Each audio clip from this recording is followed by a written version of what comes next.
Hello friends, అందరూ ఎలా ఉన్నారు? నేను మీ శ్యామ్. ఈరోజు పాలకూర పప్పు నా స్టైల్‌లో నేను ఎలా తయారు చేస్తానో మీకు చూపిస్తాను. చూసేయండి. ఖచ్చితంగా మీకు నచ్చుతుందని అనుకుంటున్నాను. వీడియో లాస్ట్ వరకు చూడండి. ముందుగా ఈ పాలకూర పప్పులోకి మనకు కావాల్సినవి ఏవేవో చూద్దాం రండి. ఫస్ట్ అయితే ఒక కుక్కర్ తీసుకొని అందులోకి ఒక గ్లాసు కందిపప్పు తీసుకొని శుభ్రంగా కడిగేసి అయితే పెట్టుకోండి.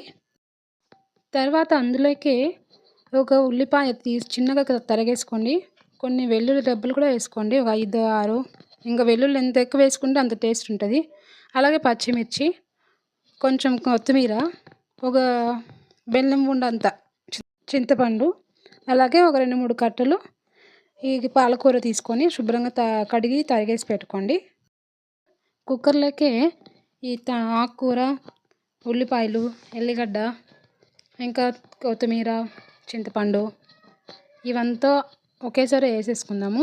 మీరు తపారాలో చేసుకుంటే ఫస్ట్ కందిపప్పు ఉడికించి తర్వాత పచ్చిమిర్చి ఇవంతా వెల్లుల్లి, కొత్తిమీర ఇవన్నీ వేయండి. కుక్కర్లో కాబట్టి అన్నీ ఒకేసారి వేసి పెట్టేద్దాం.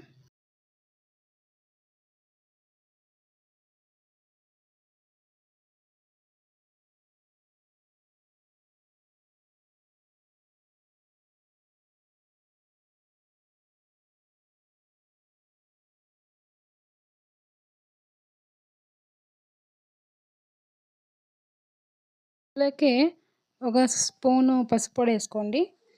అలాగే ఒక స్పూన్ ధనియాల పొడి వేసుకోండి.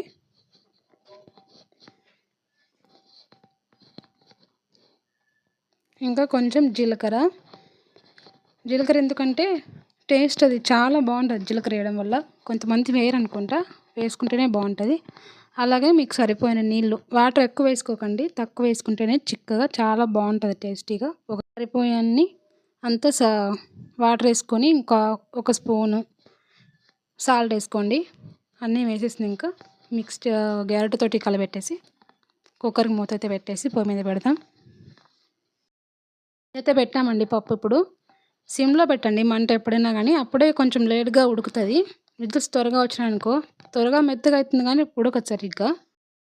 పప్పు అయితే ఉడుకుతుంది కాబట్టి ఇప్పుడు మనం తాలింపుకి రెడీ చేసుకుందామండి. పోపుకి ముందుగా ఒక చిన్న ఆనియన్ తీసుకుని కట్ చేసుకోండి చిన్నగా.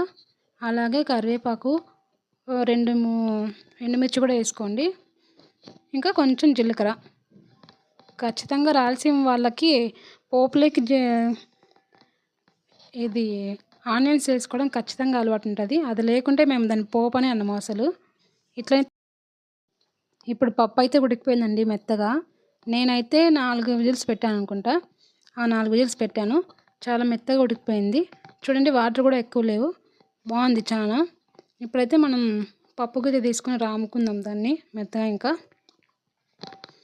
ఆలోపు మనకి పోపు కూడా రెడీ చేసుకున్నాం కాబట్టి ఇంకా వెంటనే తాలింపు వేసేసుకోవచ్చు.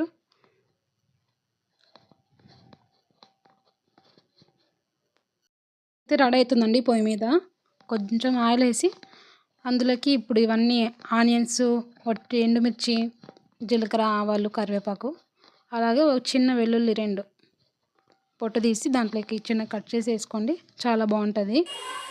పోపు అయితే వేయించినామండి, రెడీ అయిపోయింది. ఇప్పుడు దీంట్లోకి వేసేద్దాం పప్పులోకి. మీరు ఆనియన్స్ వేసుకుంటే చాలా టేస్ట్ ఉంటుందండి. పోపులోకి డిఫరెంట్ ఉంటుంది. మన తెలంగాణ వాళ్ళకి ఆనియన్స్ వేసుకోవడం అలవాటు ఉండదు, కానీ ఇలా కూడా ట్రై చేయండి, చాలా టేస్ట్ ఉంటుంది, బాగుంటుంది.